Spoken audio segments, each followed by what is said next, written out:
Oi pessoal, tudo bem? Meu nome é Amanda Schneider, eu sou especialista em segmento de apneia do sono e hoje eu tô aqui com a doutora Vanessa Ferracini. A Vanessa é uma amiga minha de longa data e para mim é uma felicidade ela estar aqui hoje.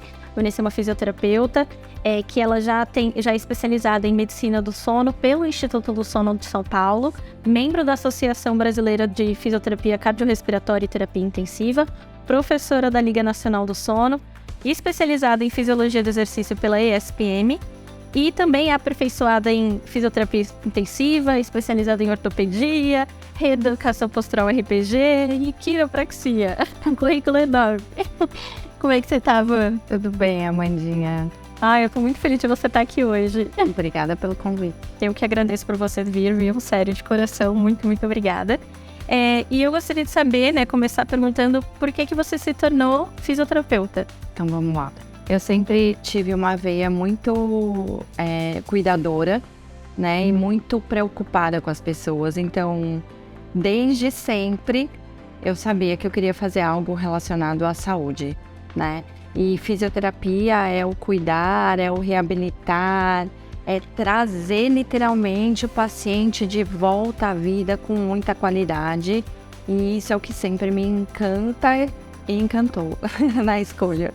E como que surgiu o sono? Porque a gente viu aqui que você começou com o orto, E depois você começou a focar no sono. Como que foi? Eu tenho quase 23 anos de profissão, E eu comecei mesmo na ortopedia, que era uma paixão.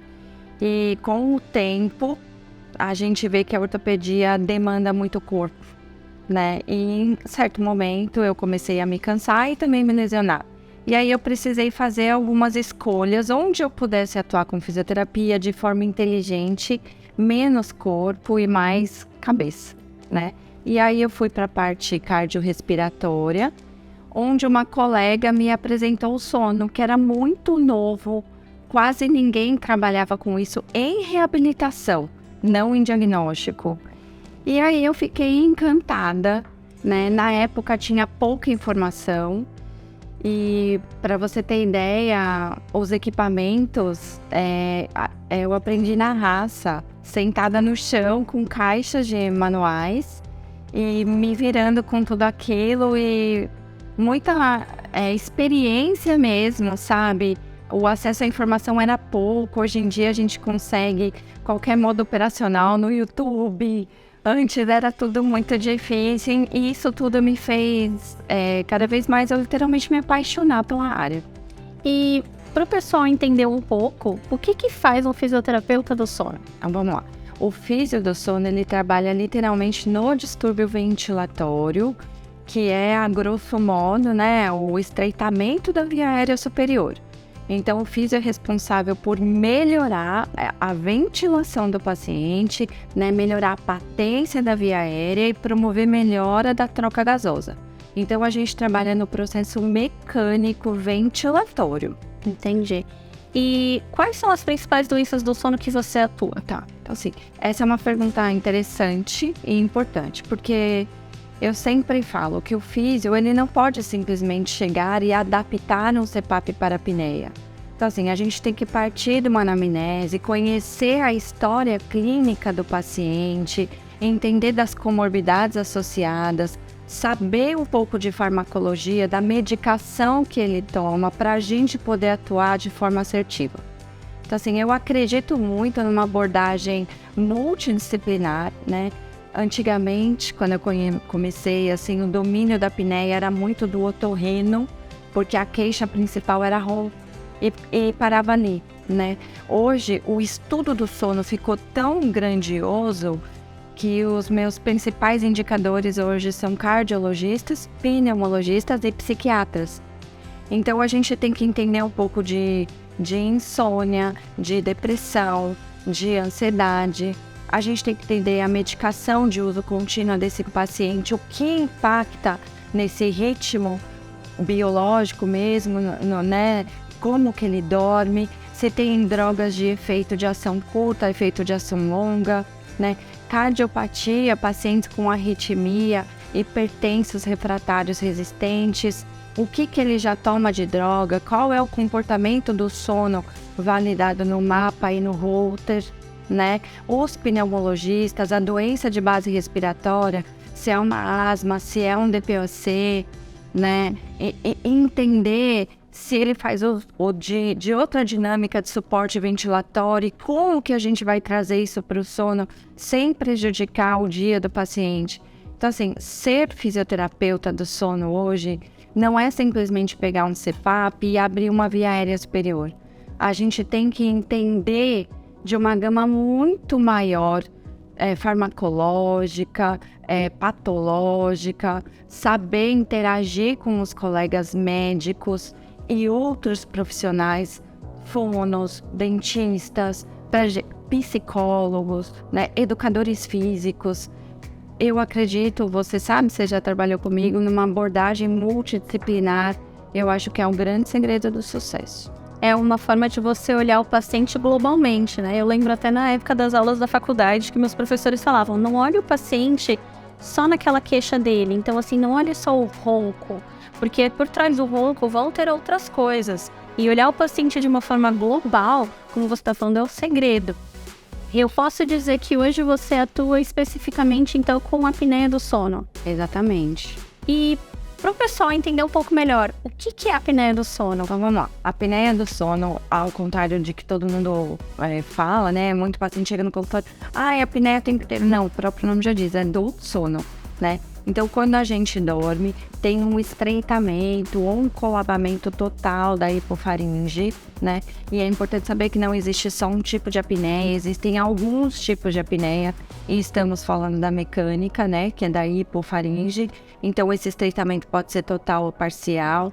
E é por pressão mesmo, como se fosse um enforcamento.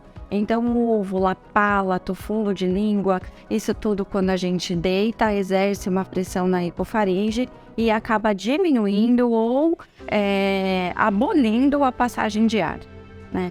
E a gente, o CPAP, nada mais aproveitando, né, qual que é o mecanismo de ação do CPAP. Então, ele é um fluxo de ar contínuo, uma pressão positiva na via aérea, que vai manter com que essa via aérea fique patente e aberta, no tempo de sono todo do paciente. E como que uma pessoa pode perceber que ela tem apneia do sono, né? O ronco é um dos pontos que a gente falou aqui agora, né? Normalmente o ronco é bem relatado pelo parceiro ou pela parceira. Mas e como que a própria pessoa pode perceber que ela tem apneia do sono? Então vamos lá, tem sintomas diurnos e noturnos. Muitos são presenciados pelo parceiro de cama, que é o ronco, os engasgos noturnos, sudorese, aquela dificuldade em respirar, né? Mas assim, o levantar para fazer xixi de madrugada várias vezes, se o paciente não tem uma doença de base que justifique, ou uma ingesta de líquido muito aumentada durante a noite, é um ponto de atenção. Pesadelos, né? Diurno, você acordar com aquela sensação de sono pouco reparador, acordar arrastado, com uma dificuldade em levantar, sonolência diurna, tirando aquele sono prandial, que é logo depois do almoço, perda de memória e concentração de forma regular, constante, que atrapalhe cognitivamente no seu trabalho, né? Alterações de humor bruscas, que você não consegue controlar. Tudo isso são pistas que a pessoa tem apneia. E muitas vezes o paciente não se enxerga, ele vem porque o companheiro arrasta para o consultório, para o diagnóstico e depois para o consultório. E a gente pode dizer que o fisioterapeuta do sono hoje, ele atua principalmente com o CPAP, mas como você falou, ele tem que olhar o paciente como uma globalidade, né, Jane? Hoje, por exemplo, como que você aborda o seu paciente quando ele chega com uma queixa de apneia no sono? Tá, então vamos lá. Sempre quando o paciente me liga para marcar uma consulta, eu sempre me pergunto se ele tem polissonografia.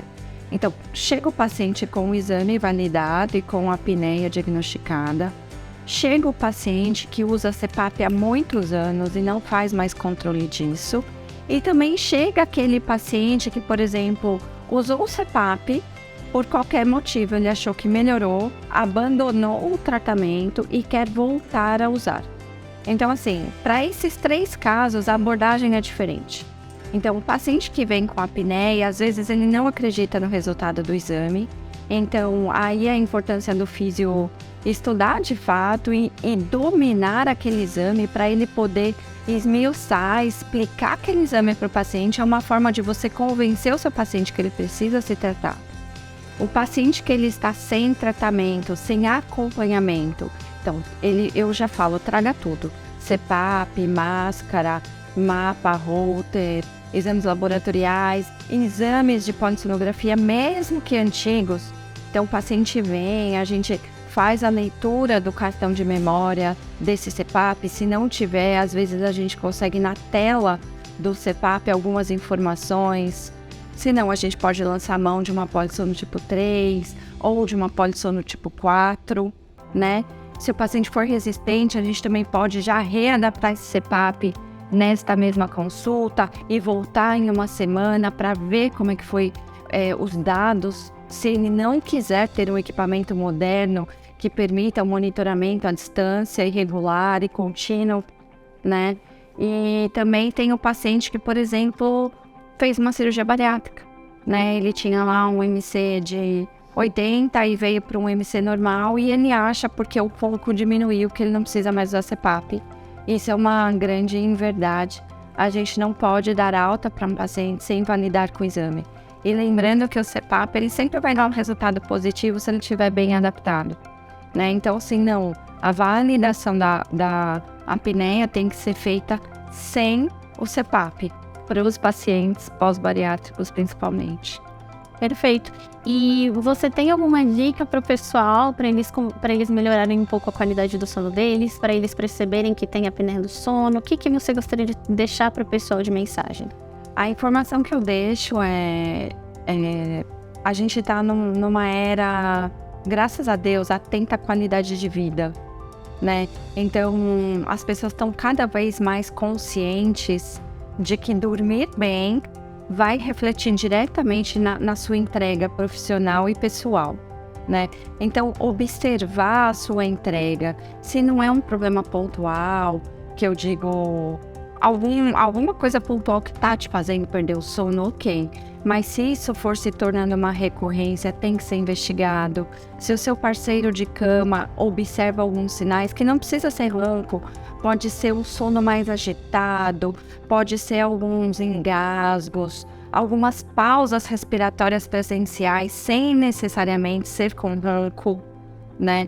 Aquele ruído aumentado para dormir, às vezes o paciente não tem uma apneia, mas ele tem uma limitação de fluxo, né? E aí a gente pode abordar essa limitação de fluxo, talvez com uma terapia posicional, e não só com um CPAP, encaminhar esse paciente para uma fono, né? Existem 1000 abordagens. Observar a alteração de humor, principalmente dentro de casa, onde que a gente pode se libertar e ser a gente, né? A demanda no trabalho, a entrega, a produtividade, se está ficando mais complicada, se está ficando prejudicada, se os colegas do trabalho mais próximos estão sinalizando um humor mais ácido, é importante validar e investigar. Queria agradecer, Vanessa Mil, como eu falei, muito obrigada por estar aqui hoje.